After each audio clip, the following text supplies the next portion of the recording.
guys, I'm Manisha Gupta, and the spotlight today is on energy and power, where we have seen the prices continue to run up, starting with the crude oil prices, where we are trading now above $80 a barrel. And even at these levels, there are Wall Street banks and agencies telling you that the prices are headed higher from here as well. There are various reasons for this. One, we already are at a 3-year highs. We have seen nearly 55% of gains in the crude oil prices, and this is on the back of global world demand picking up as markets reopen after the pandemic restrictions there. Also, there are tight supplies post the Hurricane Ida, which is still led to 6 to 10% of an offshore facilities shut in case of crude oil and natural gas.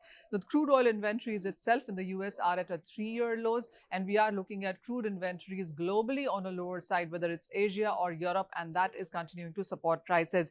Well, the other major reason clearly has been the underinvestment in this sector, the maintenance delays as well, as the last couple of years or the last 18 months have seen more and more markets talk about electrical vehicles, renewables, transition to renewables energy. That has led to lower investments come in for crude and coal, etc. And that tells you that going forward, even as the demand is not going to be transitioning so easily, you will not be able to ensure enough production or supplies of these conventional fuels. So when you look at crude oil itself, the global investments have declined to nearly 50% in 2020. When you look at the numbers, 2019 was $600 billion of investment in this sector. 2020 was a 15-year lows at $350 billion. 2021 numbers, markets believe, are going to be on the lower side yet again. The demand sector looks quite strong because when you look at the northern winter hemisphere, the expectations are that demand is going to be strong and the supplies are lower on a year-on-year and a 5-year average. And then crude oil, natural gas, heating oil, all of this demand is expected higher.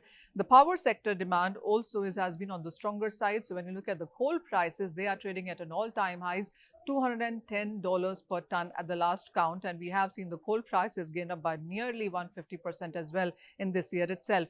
There are electricity shortages, and it all circles back in some sense or the other to conventional energy areas. We are looking at a shortage across, and the winter demand, as is expected, is on the stronger side, and we are looking at price moves because of that. So we are also looking at strong fund positions. Money managers have been creating longs as well, and that in turn has been supportive.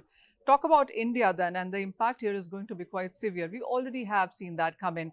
The Indian crude basket also is at a 3-year highs. India oil imports, when you look at that, is at a 3-month highs for the month of August after a 1-year lows in the month of July. So the demand here is also picking up. So whether it's about aviation, transportation, electricity, industry, the crude demand clearly seems to be coming back here.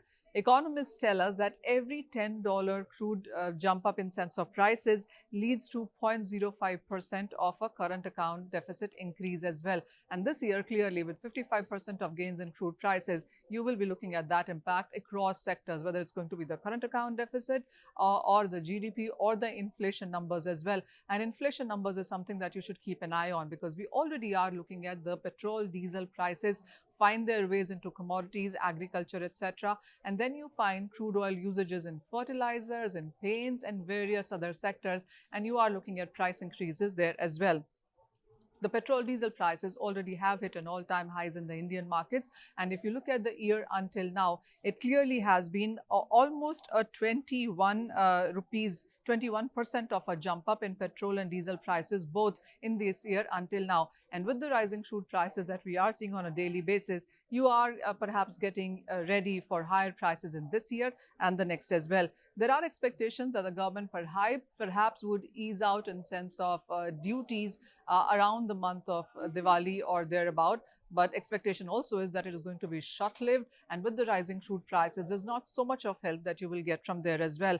Because when you look at the central and state taxes, 58% of petrol pump prices constitute of that, and nearly 56% or rather 52% of the diesel pump prices also constitute of that. So it is higher taxes, everyday surge in the global international markets, which are keeping the prices on the higher side here as well. So inflation is one area of it. Current account deficit is the second thing to watch out for, and it will start having impact across areas is what India will see as an impact here. Going forward, the expectation is that we are looking at higher prices even from here on. We have seen those reports from Trafigura saying that $100 by the end of next year is a possibility. Bank of America prepones it to next 6 months is when you could see $100. We have Goldman Sachs saying that $90 is a possibility in the next quarter itself. So those are the kind of higher prices that we are looking at. Until you see OPEC saying something on the 4th of October, the expectations are that these forecasts perhaps could really play out.